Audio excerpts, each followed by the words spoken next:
Today on the Bourbon Bites podcast, I sit down with a friend to try a 1995 Booker's versus a recent release. And we'll talk about whether Booker's Bourbon is still a good buy in 2022.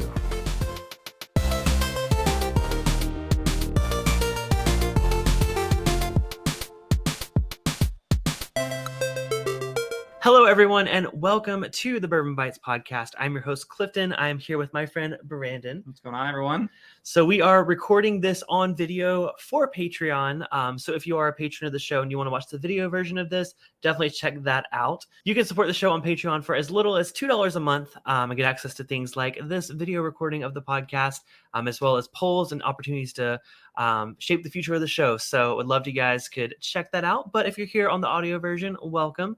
I've had Brandon on the show a couple of times. Well, you've been on the round table like 3 times. Yeah. And then we did one of the first podcasts. We did like a Call of Duty discussion. Yeah. Remember that? Yeah, that was a while ago, man. Yeah, that was like when I was first launching it. So today we are back to do a Booker's, what should we call it? We're not exposing Booker's because like everyone already kind of knows. But we'll say this: we were both big Booker's fans. We used to buy every single batch. Yep. Even like before we, started doing the podcast or anything like that, like we just liked it. It was always consistent around here in California. It was like $60 to $70 ish, up until like 2019. Even here, we had it cheaper than a lot of people across the country. So we have always been big Booker's fans, but now I don't know. Has our opinion changed? We're gonna find out, I guess, right? Let's find out today. So I asked on Patreon for a few other people's input on the whole Booker's situation. I was like, we need to talk about Booker's because it seems like no one's buying it. Like there's a few batches that have been sitting on our store K&L here, just sitting there, not being bought, and they're being listed at $100. So it's like, what's happened? Like people used to love Booker's. So today we're going to be talking about, the state of Booker's in 2022, but we're not just going to be talking, we're going to be drinking. So thanks to our friend David over at Whiskey in My Wedding Ring, or the Whiskey Ring podcast. He actually sent us a sample of Booker's from 1995. Now, I don't know about you, but I was not drinking Booker's in 1995. I was 6. I was 2 years old, so I was not drinking Booker's. So this is a very, very special sample. We both have samples of that. So we're going to be pouring that along with a more recent batch. This is not super recent. It's 2020-03. This is Pigskin Batch. It's just a bottle that I had that I'm kind of trying to kill here. So we're going to be contributing to the conversation just because this is probably pretty reminiscent of recent Booker's. I mean, similar proof, similar age statement to the more recent releases. So I thought it'd be fun to kind of compare this and also see how Booker's used to taste. I have no idea. I have no idea either. I've heard great things, but yeah, I'm super excited. So a little bit about this Booker's. So the batch number is B95C31. I believe it's 126.7 proof. This was distilled March 31st of 1995, which is super exciting. Like that, and that means it was aged for 7 years. So okay, so it seems like now that I realize that, it says it was distilled in March. So maybe they used to put the batch number based on when it was distilled, not when it was released. Yeah, which would make sense. So that would make this released. I need a 7 calculator. years would be 2002. Hey guys, Future Cliffy here. So I wanted to jump in and kind of add some clarification about this. I think this was a mix of us both overthinking it and not realizing there were multiple batches of Booker's with this same code on them. So the B95C31 that we're actually drinking is the 126.6 proof. I'm just realizing this a good bit later after we recorded. This one was aged for 7 years, 3 months, and 0 days. And by overthinking, I meant that we weren't considering the fact that it was a batch. So what we're seeing is the age of the youngest whiskey in this blend. So yes, this is still a 1995 Booker's. We were trying to do some crazy math, trying to add it up, but this was released in March 31st, 1995. So hopefully that helps clear up some of the confusion. We ended up realizing mid our live stream after recording this podcast, like, oh, we messed up. So just wanted to add this here. But yeah, enjoy the rest of the podcast. So let's go and get that poured. Sure. All right. And then we're going to pour the Booker's 2020-03 into our second glass. So exciting. Honestly, I haven't had Booker's in a long time. I don't remember the last time. You remember the last time you had Booker's? No, because we stopped buying it, which is part of the conversation here today, because we both used to be such big fans of it. Mm-hmm. The constant price increases. I mean, we were lucky. Like ours didn't go above $60 till 2019, into 2019 even. and then it went up to 70, and then I feel like it immediately, like after it was 70, went to 90. I feel like it was never 80, but I never saw could it be 80, wrong. maybe 90, but now it's $100. And also, it's worth mentioning, the age still is rarely cracking 7 years. I noticed that the newest batch, the 2022-02, is just over 7 years old. I have not tried it, but most of them have been sticking in the 6-year range. So what we're trying right now is the B95C31 is 7 years and 9 months, and then the 2020-03 is 6 years, 7 months. So about a year's difference in age here. Now, proof comparatively, I know I said this earlier, but the older Booker's is 126.7 and this is 127.3. So pretty close, pretty close on proof. Now, I don't know the cost of that Booker's when it came out in 2002. I would assume it'd be like 50. 50. That's my guess, because I was like, I don't think it was ever cheaper, but 50 sounds about right. So this came out back when Booker No was like actually living. Yes. So like, again, this was still his small batches, his special release that he did. Some of these bottles that we saw online have been signed by Booker No, and they go for like $1,900 on like auction sites, because I mean, that's pretty awesome to have his signature. So it'll be really curious to try Booker's that was actually distilled by Booker No. That's pretty cool. Yeah, I've never had that, so I'm so excited for this. So let's go and give this nose the 1995. I was called the B95. Yeah, Jacob B95. The B95 Booker's, yeah. Whoa. Just right out of the gate does not. I don't get that huge ethanol hit like I typically get on Booker's. To me, it almost like it noses more of like another Jim Beam. No, I was thinking Knob Creek, like an older Knob Creek pick. Booker's always hits me up front with like nuttiness. This is oak forward, I think. But it honestly, it has a brightness to it that I feel like I never get on Booker's. Booker's is always dark and oaky and like it's totally different than any of the Booker releases I've had. It's definitely sweet. I think. I mean, this was again 7 years, 9 months. So again, when we're comparing to like Knob Creek, it's still younger than Knob Creek, which is part of the conversation we're going to be having a bit later. I mean, Knob Creek 9 years old, you know.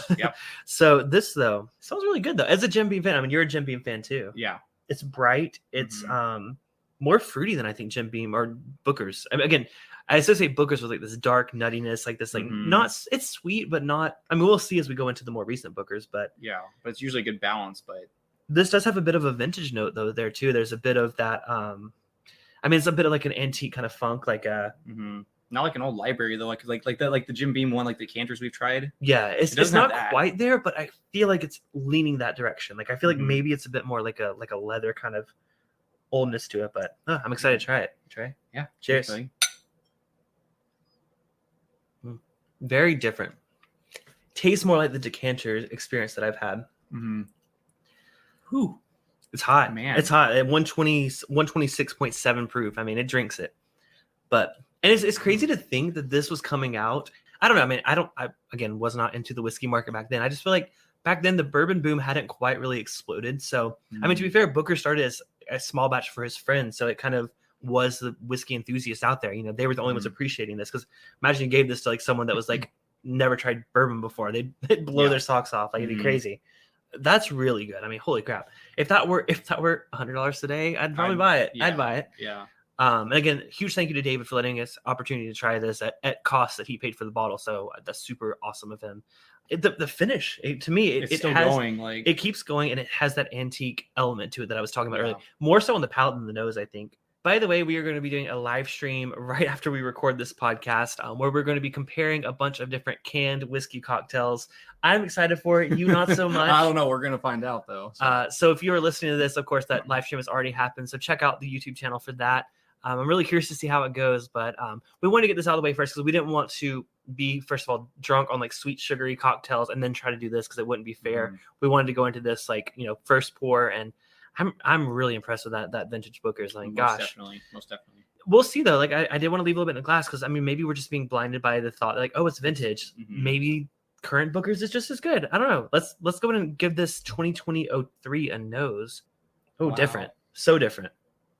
This one's a lot sweeter to me, like up front. Yeah, I was thinking like the first one was sweet, but the older one smells more like Booker's and this smells like Booker's. Is that weird to me? Is that like, am I wrong about that? But again, it's been a while since we've had Booker's. That's true. And also, obviously, your bottle's been open for a while. It has got been, some oxidation. Oxidation. There you go.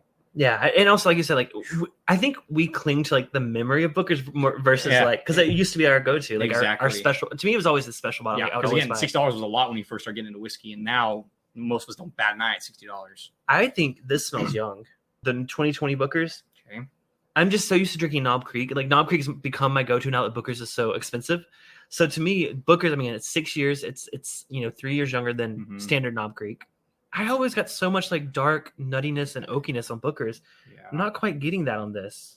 I'm just kind of getting like, it's almost light, like you said, almost like the older one. Like it's kind of got like light, but it's not those dark, rich flavors that you think of when you think of Booker's. Right. Maybe we're misremembering. Let's try it. All right. If not, I will grab one of my other Bookers and we'll just I make was sure. gonna say, grab the new one just to see for fun too. All right, but let's try it. Cheers. Buddy. It tastes like Booker's. Mm-hmm. I think the nose was a bit off. Mm-hmm. It's got the dry at the finish. Mm-hmm. It's dry. It's nutty. Less sweet. It smelled very sweet, but it doesn't taste. Yeah. It doesn't taste as sweet. That one almost tastes like not like thin on the palate. Like this one's almost like rich. Almost has like a good texture to it. Oh, the old one. The old one, like the mouthfeel. The interesting thing is the old one. I'm going back to nose the 1995 Bookers. It smells like that one tastes. Yes, that's kind of weird. But the recent one doesn't smell nearly as. I mean, they're similar. Like going back and forth, they're similar. Yeah. This still tastes really good. And to be fair, there's nothing wrong with it. Like, but that's back before the price. Well, no, right in the middle of the price. When it was like 60. 90. I was gonna say 80 or 90. So I will say 2020-03 Booker's is one of my favorite ones of late. Now, again, I've tried the 2021 releases on a flight with our friend Michelle from Women of Whiskeys. If y'all missed that stream, it was so much fun. So I have not tried any of the 2022 ones yet. Mm-hmm. But this, I remember being one of my favorites of 2020. Mm-hmm. So that's why I pulled this one out. And I like, as you can see, if you're watching the video version, it's almost gone. Yeah, because my favorites was like with a lot of people. I like Country Ham. That was my most. Was that 2020? That was 2019. 2019. 3, I think, if I remember correctly. Yeah, Country Ham was 2019-03, and then Beaten Biscuits was also great. I think 2019 was a great year for Bookers. Yeah. And then 2020, I think, was kind of hit or miss. I love Pigskin Batch. Yeah, I know Jason from the Mash and Drum also really liked this batch. Mm-hmm. But then you guys talk about the price increase, which I guess brings us to our conversation. Well, first, let's figure out which of these we prefer. I'm surprised by how much I like both of them. I agree. They are different. Mm-hmm. I'm going to go back to the vintage one just to do a little last taste there. I will say that I agree with you. You mentioned earlier that there's like a heftiness to the mouthfeel and stuff on the older one. Mm-hmm. I agree. It also has a longer finish. The overall experience of the older one, it coats your mouth. It has a long finish, and I mean, it's delicious. I mean, that again, I would pay $100 for that one today if it were available. Yes. Now, compared to the 2021, I think they are similar flavors. But I have to give the nose to the 95 on just this nose alone. 100%. Yeah, the nose of that one's definitely better. This one, I will say, even though Pigskin Batch was one of my favorite recent batches, the finish just kind of disappears. I'm still like tasting the 95 one as I drink this one because I feel like this one goes away so quickly. And it's like, if that was $100, like would I feel like I would be justified? And like I would say no. No, I'm with you. I would, maybe 80. 80 I think is pushing it. But even then. And speaking of which, even then, we got to talk about Knob Creek. Yes. Knob Creek, single barrel, just the regular single barrel, not even a pick. 9 years old, 120 proof, so a little bit lower proof than this. It's a single barrel versus a batch. But that's 50 to 60 at most for a non-pick. And even the picks are sometimes 60. Yeah. Like, I mean, I've actually seen some non-picks for like 40, 45 at Costco. And those are at least 9 years old. So that's 3 years more of age. Yes, it may not be blended. I mean, that's another conversation, which I think you would be a great person to have that with. Yeah. Blended whiskey, because you're such a fan of Old Carter and what they do there. There's absolutely no denying that there is skill and there's artistry behind blending. However, when you're dealing with a bunch of potentially younger whiskey like Booker's, is a blended 6-year-old better than a 9-year-old single barrel? It depends, right? Yep. And another live stream idea for you is do 4 or 5 of blended versus single barrels of products and do blind. There you go. If you guys want that, make sure to let me know. If you're a patron, comment on this live stream if you want to see that. And if you are just a listener of the show, definitely let us know on our Discord server, which you can find at bourbonbites.com. Scroll to the bottom of the link tree there. There's a link to join our Whiskey and Gaming Lounge Discord server. Great community, great friends. Brandon's there. So it's a ton of fun. So everyone's welcome to there. Patrons get access to our VIP lounge and some of our hangouts for our higher tiers. So y'all definitely join the conversation there. I love hearing your thoughts about this. Speaking of thoughts, I actually asked Patreon beforehand what their thoughts were on Booker's. So had a few comments come in. So I want to read those out for us here today and we'll react to them. So the first one that came in was from our friend Nate over at Bubble Bath Bourbon. He said, I just drink Old Tub instead, which I mean, Old Tub is Jim Beam, bottle and bond. I will say it has nuttiness. Old Tub to me is nutty. Yeah. it's also like a $25 bottle. So, I mean, if you like it, you like it. I mean, I'm a Jim Beam fan. I like pretty much everything they do except white label. So you know what? For your money, Ulta might be the better buy. Let's be real. You do you, boo boo. And then our friend Todd Koopa says, I really enjoy Booker's and used to seek every bottle, but I haven't bought a bottle in a couple years. In my opinion, they have been a hit or miss bourbon lately, and with the price going up, haven't been worth it for me to hunt after. The consistency just hasn't been there for me to buy every batch. However, if there is a batch that gets highly recommended by people I trust, I would look for a bottle. 100%. That's literally what we're saying. Yep, 100%. I'm glad to see that other people feel the same way because, Booker's used to be an Insta-buy for us. We would always buy it for like $60. Like $60, I mean, barrel proof, blended. Like we love the distillery, but with the price increases, like I get it. Things are more expensive now, right? Inflation. we understand that, but such a drastic increase, and not necessarily related to an increase in quality. I mean, the only thing I can relate it to is kind of like when Heaven Hill had their bottle and bond. That was a Kentucky only release. Yeah. That was a 6-year bottle and bond. I think it's like $18 or something super like that, affordable. And then they re-released it. Started out limited, but now I think it's pretty much national. As a 7-year bottle and bond. That one went up to $45. Everyone was livid all across the internet about it. However, for a 7-year bottle and bond product for $45, that's not a bad price. No, I mean, we're drinking less than 7-year-old Bookers for exactly double the cost. So I get that, but I feel like that was increase in quality, increase in distribution. It was more available. Yes. Whereas this, honestly, I think Booker's is less available now. I don't know about less available. That's true. I feel like it's still on the shelves, everything. But again, it's just because it's on the shelves because of the price increase, which that seems to be everyone's number one issue is the increase. And I almost wonder if I think for a while Booker's became more sought after. Like I feel like it wasn't allocated. I mean, I guess it technically is allocated, sort of. But I think for a while, people started hyping up Booker's and people started seeing out. And I remember it used to be super available back in 2019. Then into 2019, 2020, I couldn't find it. And that was right around the time they're like, hey, let's jump the price up. It's like, oh, it's being sought after. Let's make it more expensive. They did that. And now it's back on the shelves, but it's kind of just sitting there. Yeah. You made the loyal fans like us kind of be like, I'll try before I buy now. And it's just like, yeah, it's interesting and good to hear other people say the same thing because it means we're not just like speaking our own little bubble here. Yeah. I love Todd. Todd's an amazing supporter of the show, but I haven't had a conversation with him about Booker's, so it's really fun to see his outside perspective about this and seeing how well it aligns with ours. We have another comment from our friend Donnie, the Linux cat. He said, "I stopped buying Booker's in 2020. Price kept going up. When it reached $90 to $100, it was no longer worth it to me. Teresa's batch, which was 2019-01, was such a letdown. I was still getting 13 to 15-year Knob Creek picks back then and found more value in them." Oh, man, I miss those. Yeah. Those were so good. Yeah. And the 2019 was when those were all around. Yeah. He said, "I have not really looked for Booker since 2019. Sad because in 2018 and earlier, they were so good. In 2019, they were hit or miss. Can't speak for 2020 and beyond." Kind of what we were saying, too. Like, 2019 was such an awesome year. Well, I will say I don't really recall Teresa's batch. I do know that I loved Beaten Biscuits and Country Ham. Yeah. Like, it was amazing. Whereas I feel like 2020, like it was even more hit or miss. So I definitely get that. I think for me, 2019 was a good year, but everyone has different tastes. But it kind of sounds in line with us. I mean, I forgot about that fact that there were a bunch of 13 to 15-year Knob Creek picks that were coming out back then for, again, $60 or less. So, I mean, to be fair, that draw all of us Jim Beam fans like us, we're buying those. I actually still have maybe a couple still hidden away, maybe. Yeah, I won't let Brandon know about it. Maybe need to check my box when I leave. But so that kind of took our attention away, and we were getting used to that older Jim Beam profile, which was amazing. I mean, I think a lot of us kind of, I don't know if it was like Mandela effect or what, but when I went back to Booker's and saw that it was only 6 years old, I was like, wait, I thought Booker's was older. But then I looked at the 2020, 2019, 2018, they were all around 6 to 7 years. And I guess I just got so used to that older age Jim Beam that I was thinking that Booker's was older. I don't know why I had that idea because it was more expensive, I guess. Yeah. But so now you're looking at a 6-year, batch product. It is still cask strength, which is really cool. Comes in a really nice bottle and a box and has a little story on each of them, which is super cool. I do like that. I appreciate that.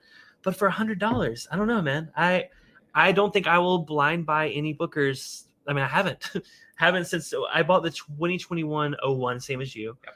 And I think we bought that because we heard people saying good things about it. Yeah, I mean, to be fair, and I got mine at Costco, I think it was still 75. And I got mine or 70. I had a coupon at the grocery store, so I got mine for 80. So same thing, right? Like we got a discount. Either way, you got a discounted price. I know I asked Patreon, but like if you guys have thoughts on this, please either post on our Discord or email me, contact@bourbonbites.com. I really want to hear your thoughts on it.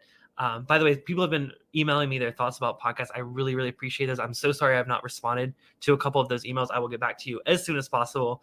It's just been kind of hectic with everything going on. And most of you guys know I'm in between jobs right now. So I've been kind of balancing, job searching and creating content for the podcast and the live streams and stuff. So I've fallen a bit behind with responding to emails, but I do want y'all to know I appreciate those and hearing your thoughts on these podcasts. It really does mean a lot.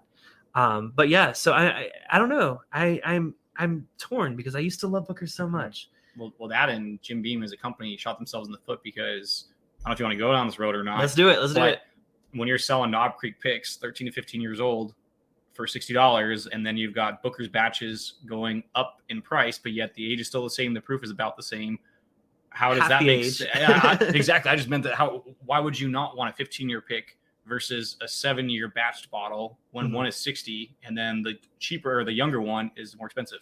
How does that work from a company standpoint? Well, and that's why I appreciate Donnie bringing that up. I mean, I had completely forgotten about that era. And was the downfall of Booker's because of these older Knob Creeks?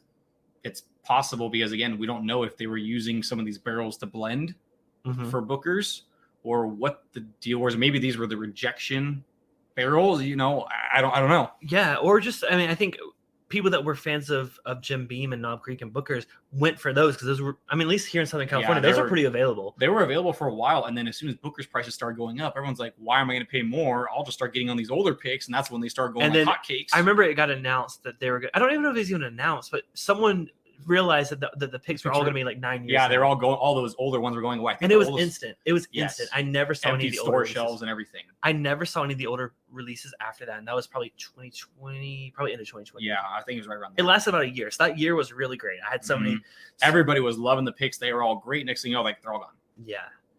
So, I mean, maybe they did shoot themselves in the foot there. Maybe that's what happened, or just that they caught up with the hype and like, hey, let's raise our prices and see what happens. And then, people either, and I will say I've heard other people talk about this too. I know quite a few other YouTube channels. I don't want to name them by name, but they've also kind of stopped buying every batch of Bookers because it's just no longer, it's not worth the gamble. I mean, if you hear people talking about a batch and your palate aligns with theirs, like maybe some of y'all like our palate and align with our palate, we'll tell you if something's good. But $100 for a blind buy, yes, it is Booker's, it's like cast strength between 6 and 7 years old lately, but $100, that's kind of pricey. Yeah, and then that opens up the next topic conversation is look at all the bottles you can buy for $100 or less that are cast strength, that are older, that are check out all the boxes for you. Other distilleries, so. And again, this is no shade towards Jim Beam. I'm still a fan. I still buy Knob Creeks, even the younger picks, the 9 to 10-year-old picks. I love them for the price. Still 60 or less. I think it's delicious. I mean, even you got to look at things like, I hate to put company against company, but Elijah Craig Barrel Proof, 12-year. It is a batch. It's a batch. There's 3 different batches a year. Yep. Those technically, which I think is kind of crazy, the MSRP on those are still $60, which I don't ever see for 60. I was going to say, I thought they went up because I don't see them for 60. I see them for 70 and 80 and more. I had a press release recently and it did say 60. But then someone commented on my YouTube video today, actually. I was responding to a comment. They think they were in New Hampshire. They found Elijah Craig Barrel Proof, the most recent batch, on the shelf for 60. I'm like, wow, so jealous. I wish that was me. But so yeah, MSRP is still 60. Now, I will say Elijah Craig Barrel Proof being a 12-year-old product, again, twice the age of the Bookers. Yep. I know I love Heaven Hill. I also love Jim Beam. For under $90, I'll buy an Elijah Craig Barrel Proof. Again, it's older. It's consistent. I feel like, there are differences between batches. Of course. I know you're not the biggest fan of Elijah Craig Barrel Proof. No, but still. But you've never been. It's not like you changed. Exactly. It hasn't changed, but still, that's going to be a better buy because it's still cheaper and they're pretty consistent. Like you're saying, they're a lot closer. Whereas I feel like the Booker's batches, like you said, can be really good. Or like Donnie, you hate Teresa's batch. And I think a lot of people said that. A lot of people said that either about Teresa and also there was Granny's batch. I think it was 2018. People hated it. People made jokes about it. So, yeah, I mean, man, I hope they come back from this. I hope they either lower the prices, which I don't see happening. Yeah, I wouldn't count on that anytime soon. But maybe, up the age a bit, maybe 8-9 years, 10. If I remember correctly, didn't you say this latest release of 2022 01 or 02 was it 7 years 1 month? Yep. So at least they upped it a little bit, and they also lowered the proof. That's true. Yeah, the more recent releases have all been around like 123, 124 proof. So, again, it's minuscule numbers. It's not like that much, but still, if you were at Jim Beam right now and they're like save Bookers, what would you do to save it? Now, be realistic. I don't think price is coming down. I think we've already beyond that. The price, honestly, like you said, either price has to come down, which is most likely not happening, mm-hmm. or the quality's just got to go up. But again, what do you mean by quality? Is it the barrels they're choosing? Is it who's blending? Is it how would you fix that? And that without working at a distillery, we don't know what the options are. Yeah, because we don't know what barrels are available. I mean, let's say those 13 to 15 year Knob Creeks the barrels are still there. Yes. Shoot, make a Booker's that's 12 to 15 years old, and your youngest whiskey in that is 12 years old. $100, I'd buy it. Buy it. Yeah. I think these barrels are obviously still sitting there because the Knob Creeks they're bottling them younger now. Yeah. I mean, I don't know for sure. I don't work for the distillery. I don't know anyone at the distillery, but maybe save these older barrels, consistently increase the age of the Bookers, and you know what? I might be back on board for $100. Yeah. So I think their biggest competitor right now is like Elijah Craig Barrel Proof, and that one's 12 years old minimum. Yep. And it's cheaper. 12-year age stated for 60. Yeah. I'm really curious to hear what everyone else has to say about it. If anyone else has any thoughts, like I said, feel free to send me an email or post on Discord. Let us know your thoughts. I know we're not alone in this. Like I said, some of my amazing patrons have kind of shared similar thoughts, but I want to hear from the rest of the community. Do y'all feel the same way? Definitely let us know. So, Brandon, any final thoughts?